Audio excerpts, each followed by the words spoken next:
Good morning, everybody. It's Josh here. I'm making a video about democracy. It's a subject that's touchy to a lot of people. I don't know why, but it seems to be an American thing. We want to promote democracy. We want democracy for everyone.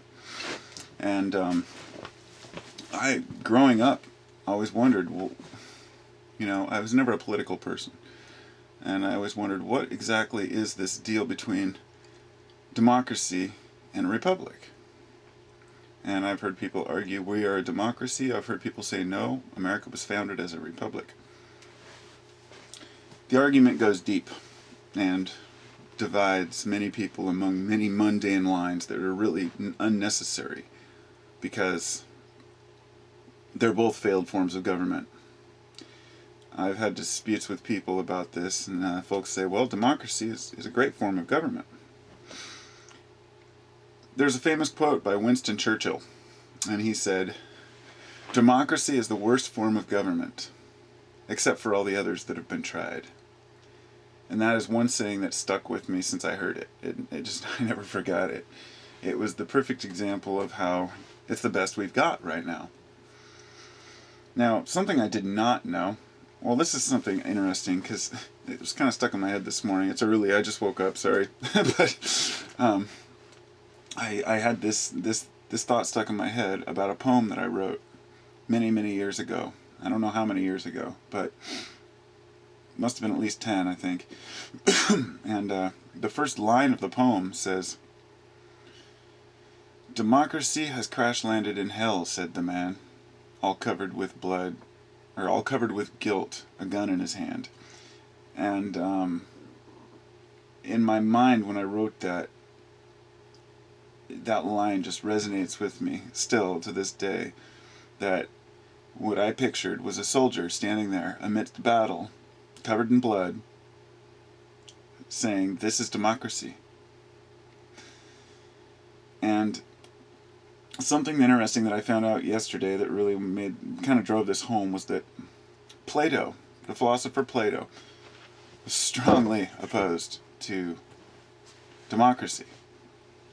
And yesterday, each day at work, I listened to a different lecture about philosophy. Some of them will take a couple days to listen to. They're generally between 6 and 12 hours long.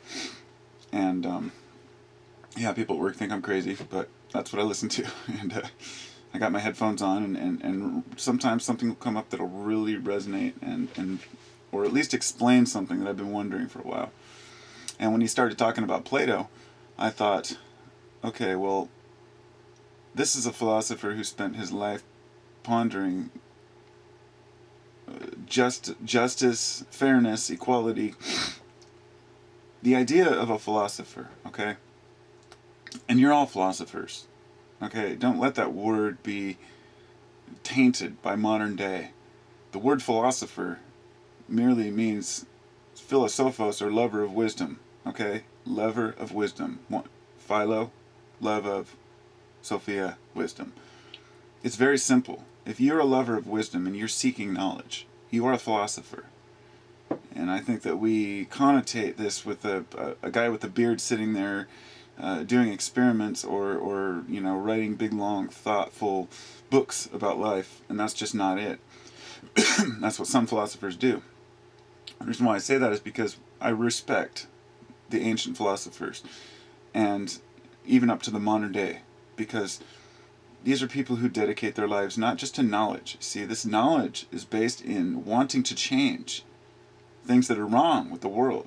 You see, and I've had discussions with people where they say, why are you so into knowledge? How is that going to help anything? What are you going to do with knowledge? How are you going to make money with knowledge? How are you going to make a living? This isn't about making a living. This isn't about making money, and this isn't about self-interest.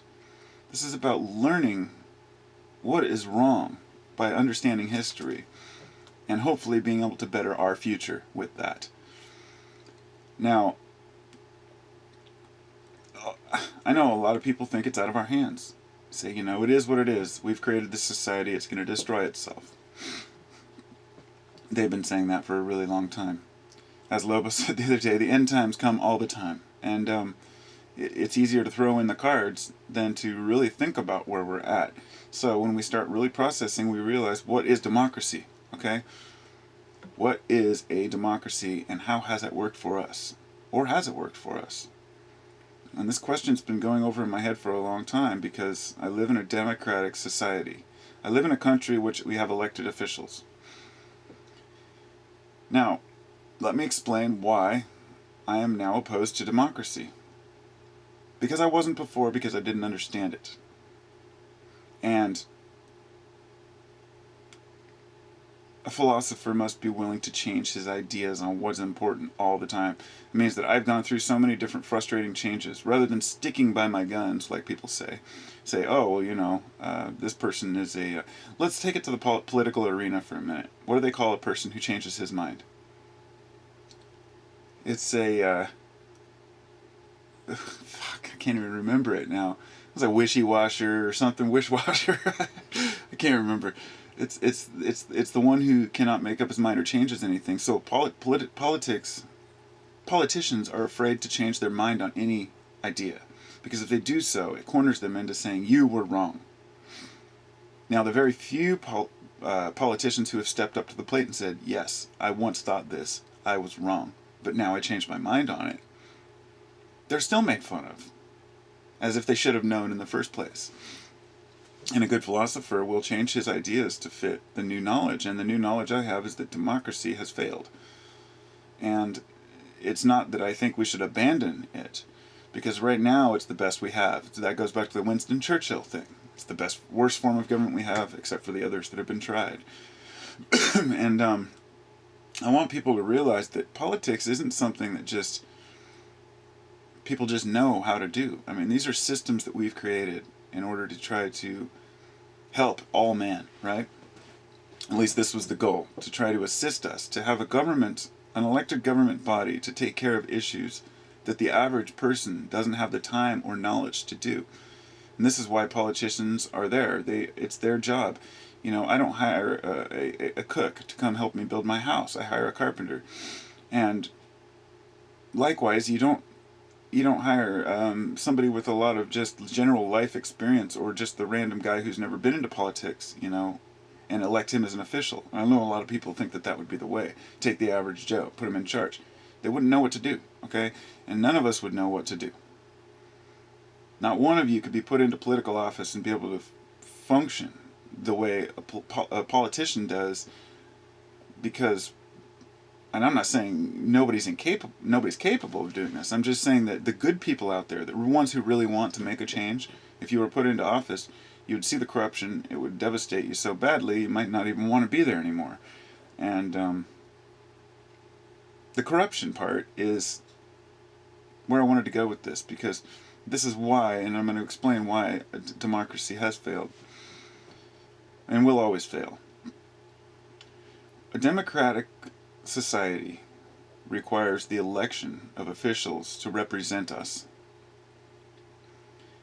Therefore, in order to elect those officials, we have to have elections, and these politicians have to explain to us why they are the right one for the job. Okay?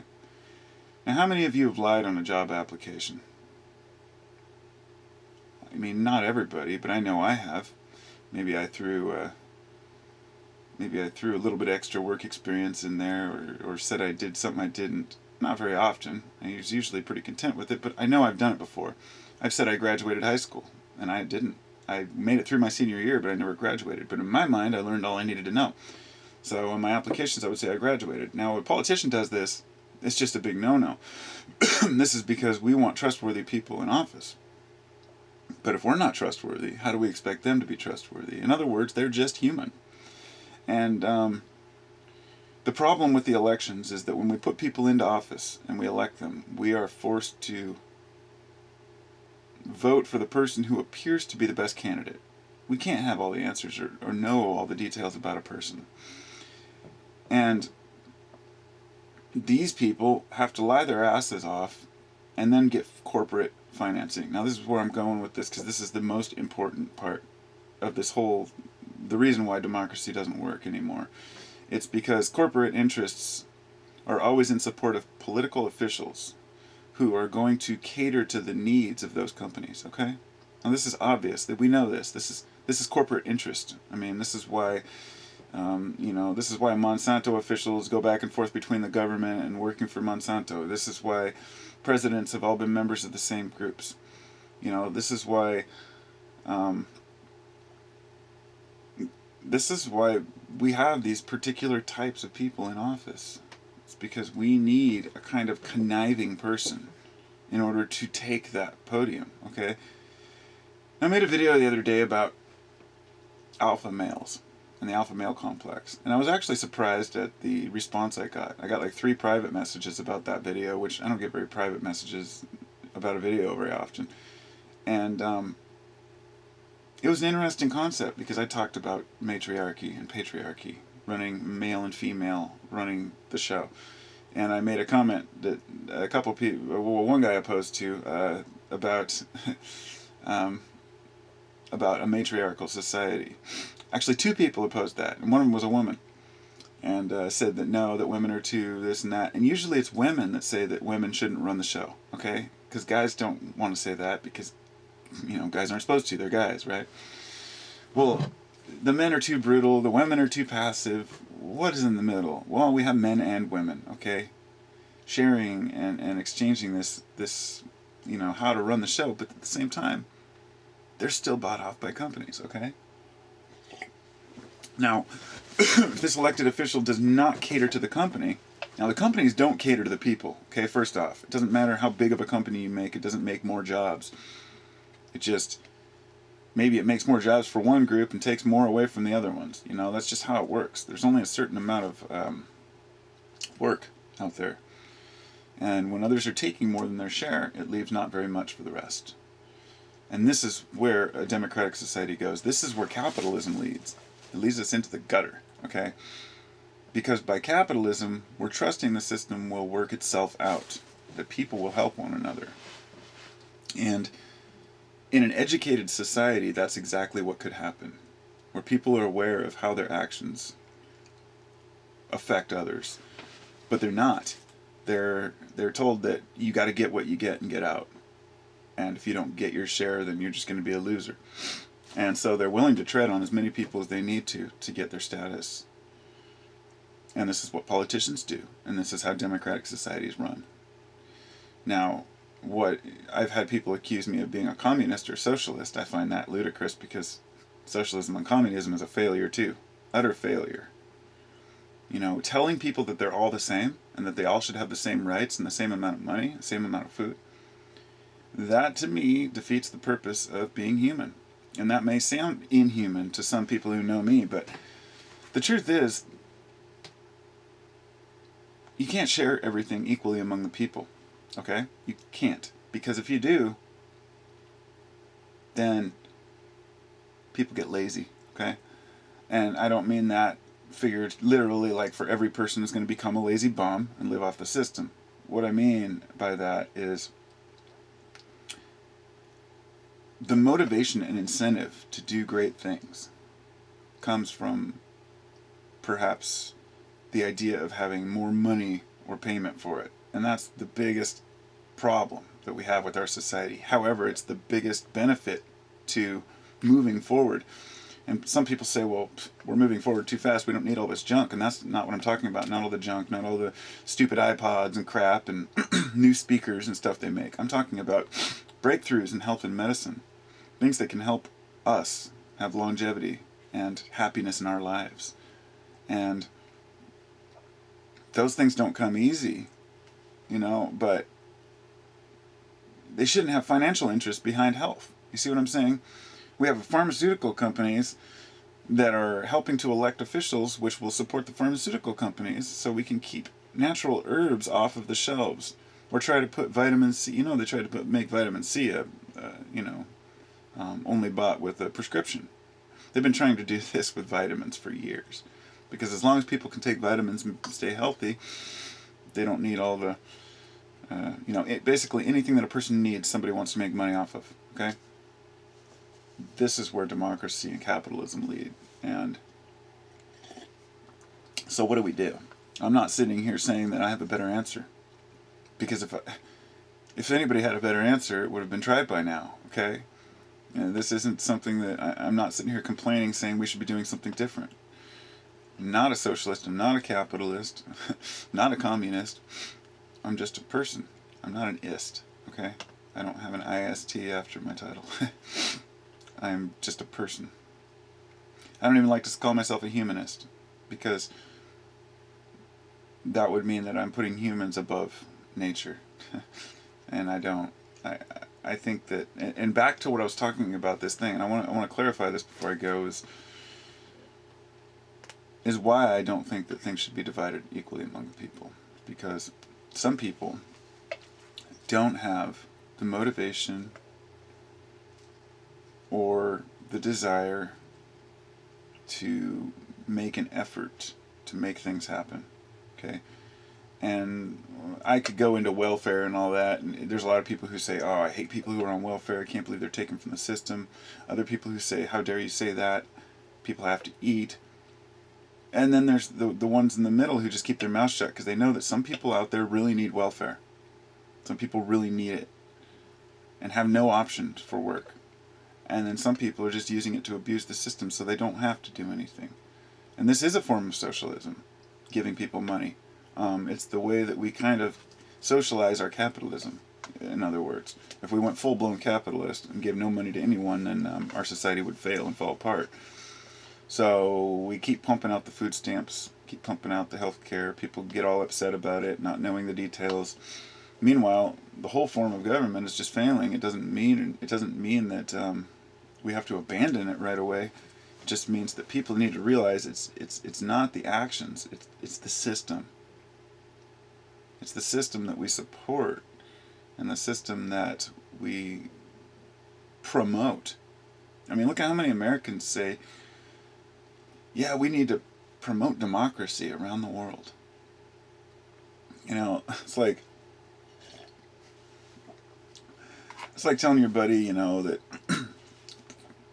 your neighbor, that he needs to get a pool because you got one, or, you know, that I want everybody to have what I have so we can all share in it, you know. And what it comes down to me is just feeling you're right, justified about believing a particular way. Nobody wants to admit that we failed, and so we have to start over. And this leads me to really the pinnacle of this argument, which is the idea of philosopher kings. And this idea goes way back, and you may have heard that term before, philosopher kings, but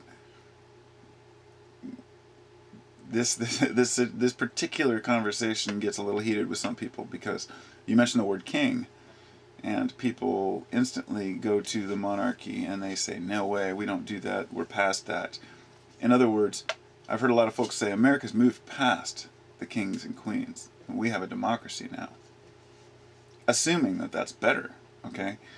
Now, I'm not going to say it's better or worse. I'm not here for that. I'm not here to compare, but any more than say that they all failed. But the idea of a philosopher king is one who rules the land,